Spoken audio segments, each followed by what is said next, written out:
welcome to White Regis TV Film Review and Preview. I'm Andrew Wright. This week, the new Steven Spielberg film Disclosure Day was released in cinemas. The film stars Emily Blunt, Josh O'Connor, Colin Firth, Eve Hewson and Colman Domingo, and revolves around a cybersecurity employee attempting to expose the existence of aliens to the public, whilst a weather reporter starts exhibiting strange abilities. So I saw the film on opening day on Wednesday, and I'm a big Spielberg fan. Love Jaws, love Raiders, love Schindler's List, love Amistad, Saving Private Ryan,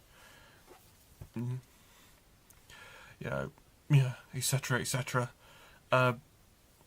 He's one of my two favourite directors, so I went into this film with massive expectations, like they were sky high, but to my massive shock, I was disappointed. The characters are kind of written annoyingly. Josh O'Connor is the worst member of the cast, even though all the characters are kind of written annoying. He's the worst one, and the script is incredibly jumbled. The plot makes very little sense. Like, there's, stuff going on. It's like, what is that? What is that? But I did like the performances of Blunt, Firth, and Domingo. They're good.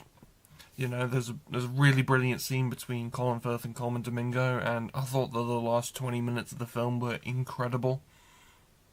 I was on the edge of my seat in the cinema, so that made up for it. So I gave the film 3.5 stars out of 5.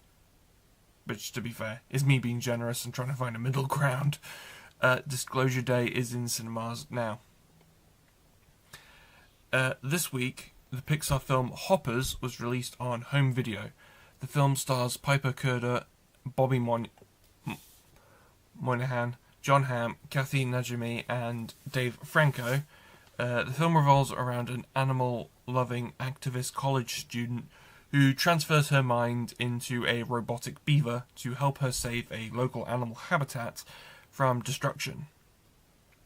So it released on Disney Plus last week, but I held off until this week so I could watch it for the first time on Blu-ray, and I really liked it. It invokes Ratatouille, but not in a way that makes you wish you were watching Ratatouille, but more in a way that it reminds you. It just, sort of reminds you of it plot-wise, I guess, whilst also tackling relevant socio-environmental debates. I gave the film 5 stars out of 5. I just really liked it.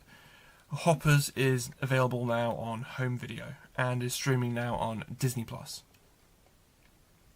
Also released on home video this week was slasher horror film Scream 7, the sequel to 2023's Scream 6. The film stars Neve Campbell reprising her role as iconic Scream Queen final girl Sidney Prescott, after having previously been absent from Scream 6 due to a pay dispute.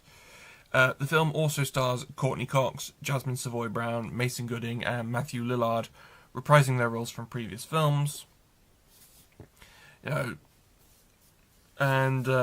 They're joined by a multitude of new cast members. Like, there's a whole load of new people, like Isabel May, Joel McHale, McKenna Grace, Mark Consuelos, just a whole load of people. The film revolves around Sydney, who has long settled into a new life with her husband and children away from Woodsboro, but she gets drawn back into the fight when a new ghost-faced killer targets her daughter, Tatum. Now, the film was steeped in controversy before the release, even before production started, because of the exit of the directors who made the previous 2 films, and then the exit of director Christopher Landon, who was hired to replace them. He left too, as well as the exit of star Jenna Ortega and the firing of actress Melissa Barrera. So I watched the film this week, and I was expecting it to be bad because it wasn't the same sort of creative energy that the previous two films had that I loved. But I ended up really liking Scream 7.